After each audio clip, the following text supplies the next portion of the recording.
Hello everyone, আসসালামু আলাইকুম। সবাই কেমন আছেন? আশা করি সবাই খুব ভালো আছেন। তো আমি আপনাদের দোয়া ও ভালোবাসায় খুবই ভালো আছি। চলে আসলাম নতুন আরেকটা রেসিপি নিয়ে। তো আজকে আপনাদেরকে তৈরি করে দেখাবো জর্দা সেমাই বা ভুনা সেমাই। নারকেল দিয়ে আমরা যেভাবে জর্দা সেমাইটা রান্না করি সেটাই এখন আপনাদের সাথে শেয়ার করব। তো আজকে আমি 2টা প্যাকেট রান্না করব। তো প্যাকেট 2টা আমি কুলসুনের যে লম্বা সেমাইটা আছে সেটা নিয়েছি। তো এটাকে আমি প্রায় 2-3 ইঞ্চি করে ভেঙে নিব। তো এটাকে আমি বের করে ভাঙবো না, এটা আমি প্যাকেটে থাকা অবস্থায় এটাকে আমি ভেঙে নিচ্ছি। কারণ এটা যদি প্যাকেট থেকে বের করে ভাঙি তাহলে এটা এলোমেলো হয়ে ছড়িয়ে ছিটিয়ে পড়ে যায়, সেজন্য আমি এটাকে প্যাকেটেই ভেঙে নিচ্ছি। তো 2টা প্যাকেটে আমি সুন্দরভাবে ভেঙে নিয়েছি। তো এখন আমি এটাকে ভেজে নিব। তো এখানে আমি হাফ কাপ দিয়েছি ঘি, আর দিচ্ছি আমি 1 কাপের মতো তেল। তো সাদা তেল দিয়েছি। তো সাথে দিচ্ছি আমি 2টা তেজপাতা,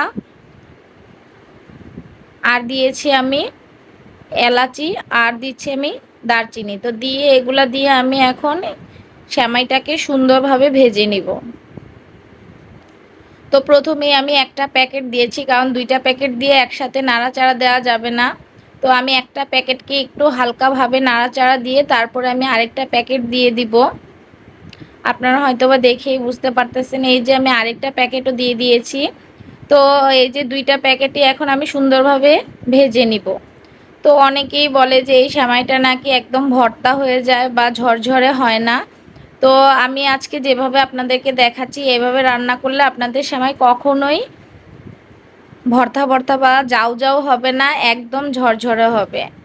তো এই যে আমি সেমাইটাকে সুন্দরভাবে ভেজে নিচ্ছি। তো সাথে আমি একটু কাজু বাদাম আর কিশমিশ দিয়ে দিচ্ছি। তো আমি এটা খুবই অল্প পরিমাণে দিব, যেহেতু আমার বাচ্চারা তেমন একটা পছন্দ করে না, সেজন্য আমি খুবই অল্প পরিমাণে দিচ্ছি। আর এখানে আমি নারিকেল দিচ্ছি প্রায় এক বাটি, মেজারমেন্ট কাপের 2 কাপের মতো হবে।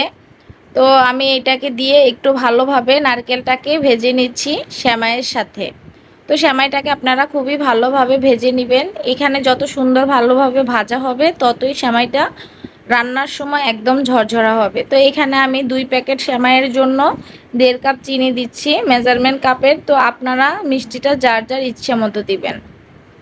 তো এখন আমি চিনিটা দিয়ে হালকাভাবে একটু নাড়াচাড়া দিয়ে তারপরে দিয়ে দিচ্ছি পানি। তো এখানে আমি দিচ্ছি 3 কাপ পানি। তো আপনারা 1 প্যাকেট হিসাব করে পানিটা দিবেন। তো যারা 1 প্যাকেট রান্না করবেন তারা 1.5 কাপ পানি দিবেন। তো আমি এখানে 3 কাপ পানি দিয়েছি।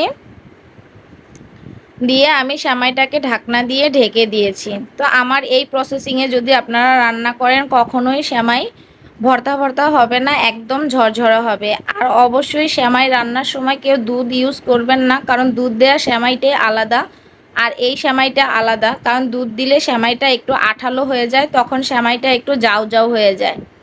তো এখন এই যে আমি সেমাইটাকে ঢাকনা দিয়ে রান্না করছি। তো চুলার জালটা একদম মিডিয়াম চেয়ে একটু কম থাকবে, কারণ বেশি বাড়িয়ে দিলে চুলার জালটা সেমাইটা নিচ থেকে পুড়ে যাবে। তো আপনারা হয়তো দেখেই বুঝতে পারতেছেন আমার সেমাইটা কিন্তু খুবই সুন্দরভাবে রান্না হচ্ছে আর একদম খুবই সুন্দরভাবে সিদ্ধ হয়েছে। এই যে আমি আপনাদেরকে দেখিয়ে দিচ্ছি সেমাইটা কিন্তু খুবই সুন্দর সিদ্ধ হয়েছে। আর সেমাইটা অবশ্যই আপনারা দেখবেন সেমাইটা একটুও কাঁটা চামচ দিয়ে ছাড়িয়ে দিতে হবে না, সেমাইটা এমনিতেই একদম ঝরঝরা হবে। তো এই যে সেমাইটা রান্না হয়ে গেছে। তো আমি আপনাদেরকে দেখাচ্ছি, দেখুন সেমাইটা কিন্তু এমনিতেই ঝরঝরা হয়েছে। তো আমি সার্ভিং ডিশে সার্ভ করে দেখাচ্ছি।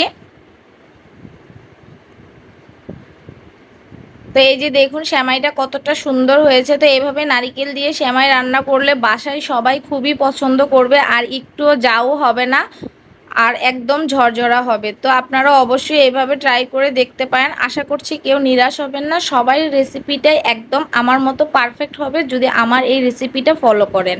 তো আশা করছি আজকের রেসিপিটা আপনাদের ভালো লেগেছে। যদি ভালো লাগে অবশ্যই ফ্রেন্ডস অ্যান্ড ফ্যামিলির সাথে শেয়ার করবেন, লাইক করবেন, কমেন্টস করবেন। আর সবাই সবার ভিডিও ফুল ওয়াচ টাইম দেওয়ার চেষ্টা করবেন। সবাই সবার জন্য দোয়া করবেন। তো কথা বলতে বলতে ভুলে গেছি, উপর দিয়ে আমি কিছু বাদাম আর নারিকেল ছড়িয়ে দিয়েছিলাম তো এক্সট্রা সৌন্দর্যের জন্য। তো আশা করছি আজকের রেসিপিটা আপনার ভালো লেগেছে। তো সবাই আমার জন্য দোয়া